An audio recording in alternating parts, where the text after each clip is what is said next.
ต่างกันว่ากระโตสีตัวเก่าต่างแล้วมันก็จะออกแบบนี่เก่งไงนะเก่งกว่าเก่งอยู่เนาะอ๋อเนี่ย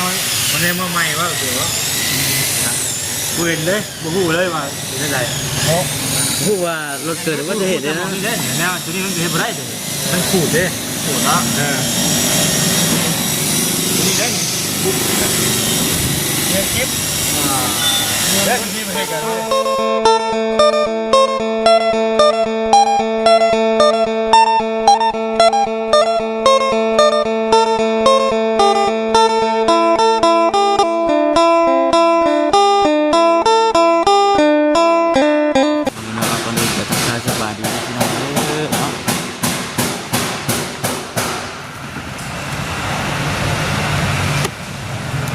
สมบัติสร้างนี่เนาะจับ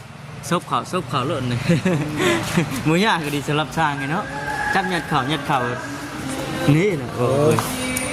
ปลาดีเด้อปลาดิบพี่เจ้าเป็นไงเจ้าอ่ะเนียนกิ๊บเนียนกิ๊บเจ้าสมบัติสร้างนี่เนาะว้าวมันเชี่ยวข้ามรถแล้วว่าตัวเก่ากินอ่ะนี่แหละอันนี้แล้วออกนั่นน่ะนั่นแหละจะเต็มรถแล้วนะเห็นแล้วว่าคลิปข่อยลงไปนะเจ้าของมันถูกกรณีนะเห็นแล้วทักเป็นอย่างที่เราไปบัตรเลย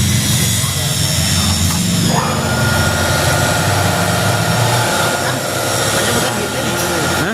ที่ยังไม่เห็นไปมาที่ของร้าน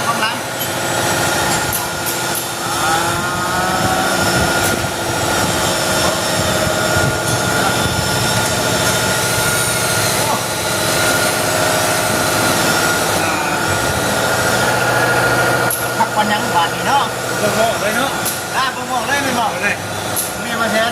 ไอ้งานกูเก่าวันเนาะงานกูเก่านี่เก็บกูเก่าวันเนาะเก็บกูเก่ามาแทนเลยงานกูเก่าสบายดี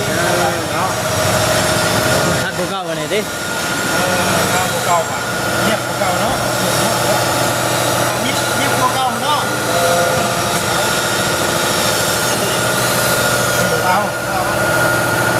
นี่ตัวเก่า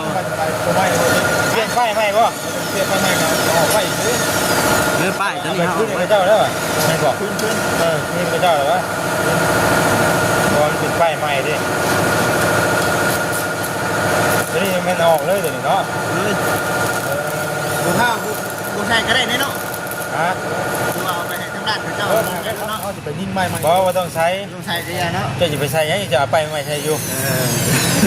เขาแสดงว่าอะไรป้ายไหม้มาแบบนี้อ่ะป้ายที่นี่ไม่ออกเดี๋ยวป้ายว่าเป็นชื่อยังบัด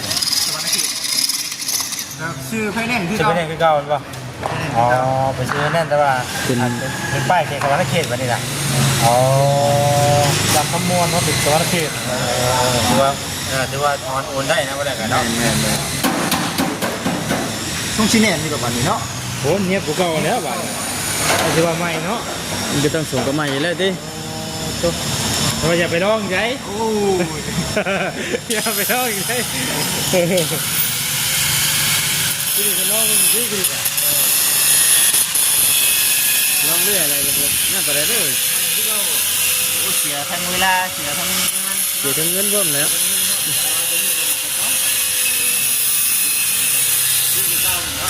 เป็นครอบมันอยู่ที่นี่ไอ้คนเอามาใส่กินนี่เลย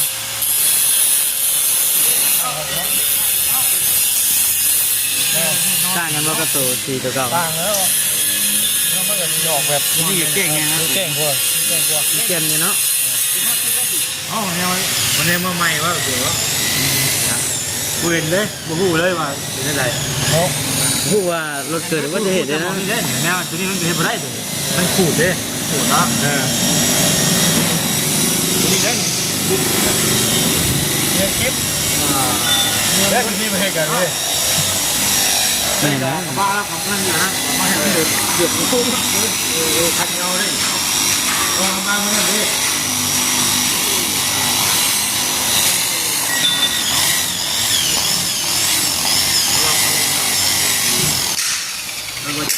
สีนั่นเลย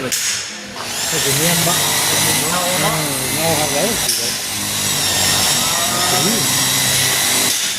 พอเขาสีใหม่มันก็งามมันบ่ได้ เนี่ย เงาเดือดเงาเดือดเลยเดินปั่นกันมาสิมือปั่นกี่เท่าวะ ว่า ก็เสร็จบ่เสร็จมันแห้งไปถึงดูแล้วเนี่ยพวกเก่าเนาะมันมีเงินส่วนหนึ่งมาเลยไม่ได้โพเลยว่ะเนาะไอ้ผู้ดูโพไอ้ผู้ดู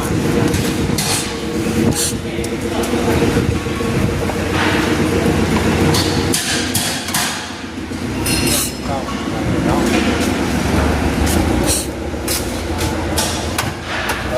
ตรงพวกเลยเนาะ ทุกดินเป็นสีดำได้ไหมเจ๊สีดำได้เนี่ย แต่พ่อเขาเจ้าจะเบิ่งออกเวลารถแต่ว่ามันใหม่เนี่ยตัวนี้มันใหม่ตัวนี้มันใหม่หมดอ่ะ มันกินกันเนาะ มันไม่ได้ว่าเขาใส่งานเราโดนไปไม่ได้มันจะโอ้โหให้เก่าไว้ทำการไปได้แย่เนี่ยนอนขา ก็จะว่าตาลบ่เต็กนี่เบิดเนาะ ให้หมดดีกว่า เนี่ยมันนอน คือจะบ่เมื่อบ่ดิ นี่บอกเนาะบอกว่าได้นี่ เดี๋ยวเมื่อไว้ดังไฟ จะลอง ที่จริงก็บ้านรถนะ มันชัด เดี๋ยวสิบ้าบุรีเลยดิ มันบ่ดีจริงแล้วบ่ มันดีเลย ก็คงหายก่อนดิถ่ายงามบริษัทคือเก่าเนาะ กลับมาสภาพเดิมดิ เป็นได้คือว่าอันคือก่อนนี้ถือกวันบอก โคตรนี่ถือรางวัลเลย คนนี้ได้ขึ้นก็ให้เลย แล้วจกเงินออกจากถุงละ2,000 26,000บ่บ่ดิ 16,000เลยนะ เรื่องดวงดีที่เรา 18 ล้าน มาพร้อมกันกับ 18 ล้าน5 แสน ดีนะไปแล้วกันเนาะ 18 ล้านกับ5 แสนกีบ เพราะบอกกันเมื่อนั้นว่าเดี๋ยวไผ่เมื่อหาเงินก็จะมือสองมือแล้วว่ะ แล้วว่าจะกำลังสิขายควายเหรอบ่ได้ขายควายจ้ะ เนาะคือว่าเลยดวงเราดี ดวงแล้วดี นี่นะตัวนี้ก็ ดีแกมเฮงนะ ข้างหน้า ดีแกมช่วย นี่ นะ ยังก็นำ หนึ่ง เนาะ13เนาะ หนึ่งบอ164 เนาะ 164มันออกเอง3ตัว 331 753164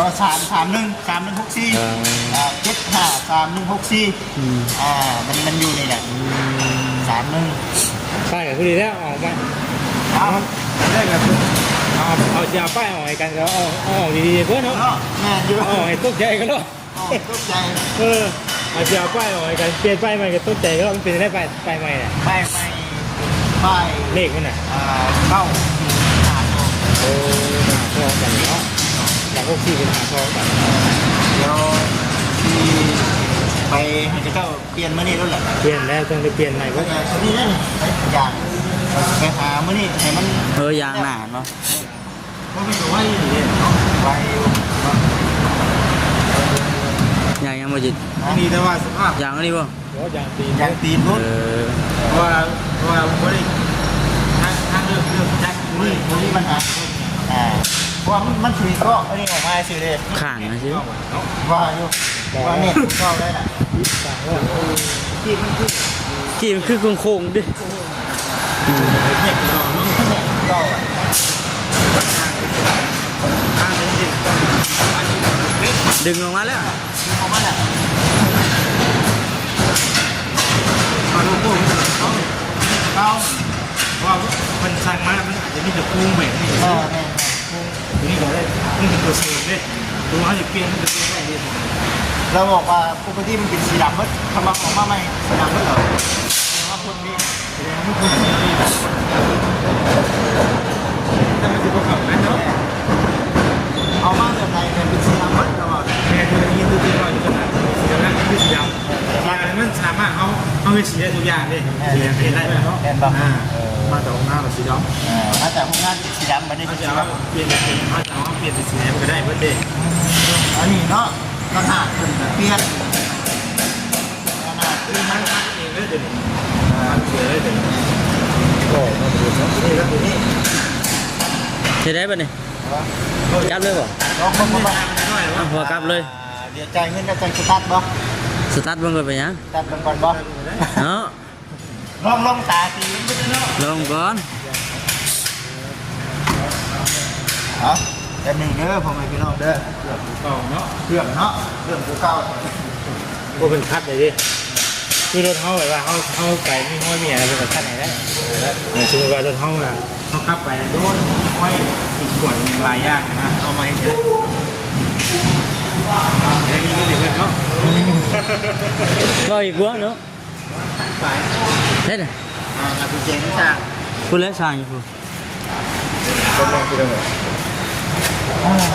กุญแจได้จ้ากุญแจอ๋อ เนี่ยเพิ่นยัง โอ้ยังเนาะโอ้ยังอยู่ได้ ยังอยู่ โอ้ยังมาเถอะนี่คือเป็นพวกนี่ โอ้ยังทันติดนี่บ่ ชื่อมันชื่อ โลโก้ฮะโลโก้ โอ้โหจังหวะคือเป็นแ เป็นแปลนเด้อติ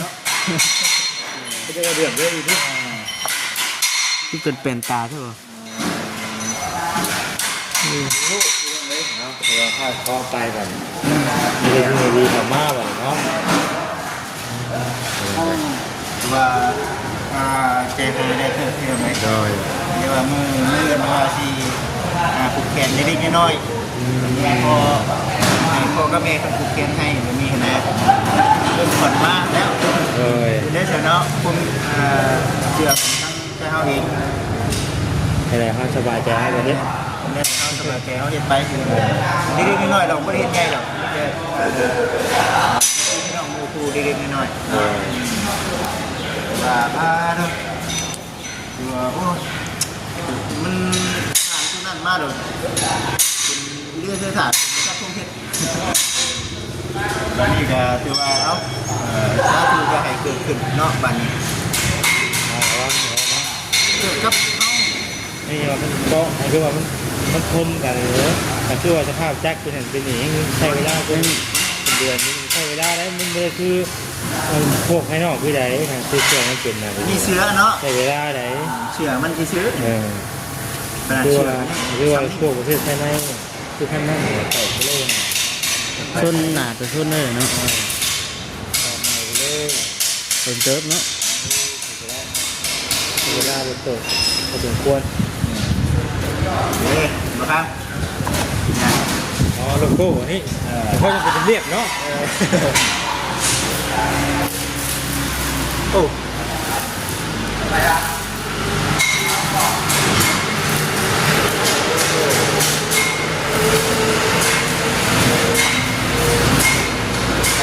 เนาะมาเป็นสิลูก เรียบร้อยยืดเลยโอ้ไม่หลุดอยู่เลย ชิ้นละสร้างนี่เนาะคือวัดคิดเดี๋ยวอยู่เลยบ่นี่ อยู่ในบ่อนี่เลย เอาเลย ว้าวเป็นดาวคนเลยได้ชื่ออะไรเนาะ อืม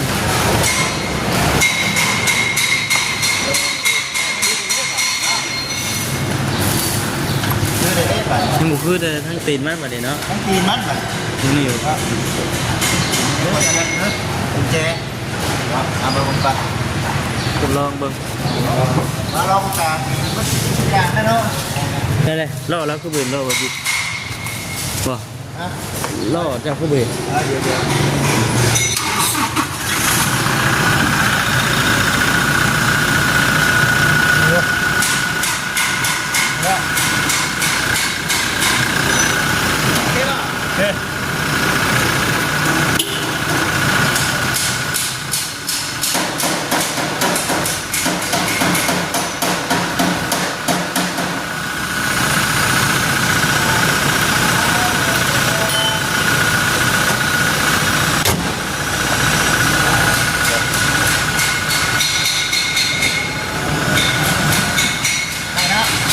วมันมีปัญหาอย่างนี้เนาะ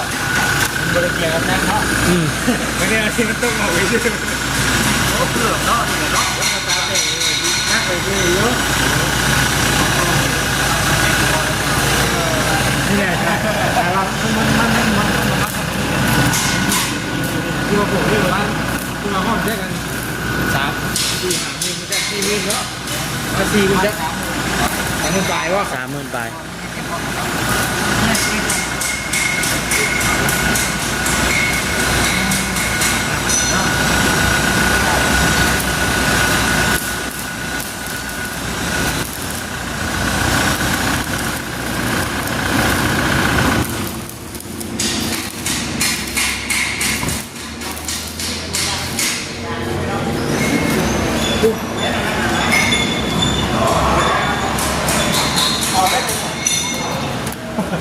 มาไม่ดีไม่ใช่แล้วเนาะ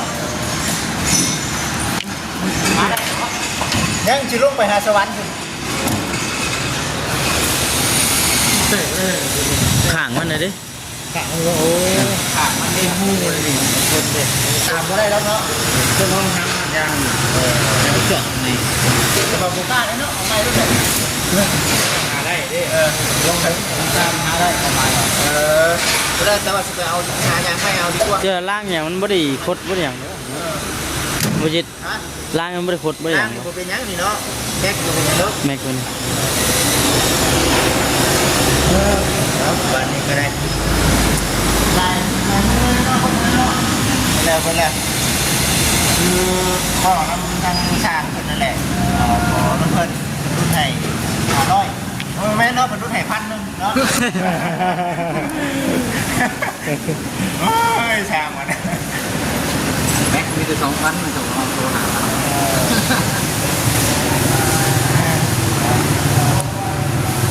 เป็นเพื่อนของปกติเพิ่นจ่ายมาหรอกเนาะ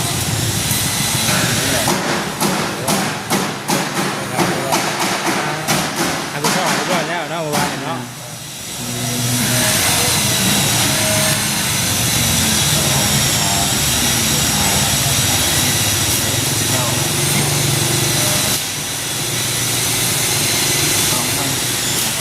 2,500เนาะ500อะไรก็โอเคเนาะอันนี้ก็จะเอาไปซื้อยางก็ไม่แบบนี้ ยางพอยังยางได้เนาะ ยางไม่รถแต่มอหลบแต่มอไม่ได้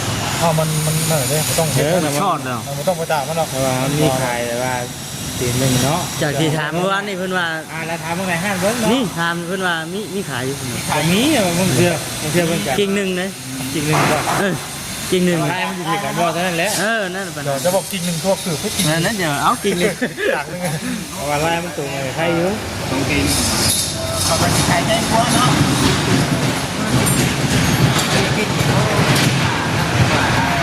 กินเยอะไปหาพันทุกพันนะ กิ่งเดียวขายเยอะแต่อันแพงดิ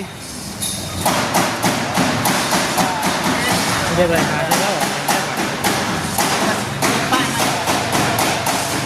มาชวนน้องก็เอ้าจะจ้างอะไร จะหลายได้สั่งเด้อแล้วรถใหม่ไม่ต้องไป ต้นไม้เยอะเลย ไม่รู้ก็ เราไปดิลองเด้อ เหลื่อมเนาะจะเหลื่อมจะเน่าเนาะ โอ้ยเนาะเนาะขับทีนี้ คนดีเลยแบบเนาะ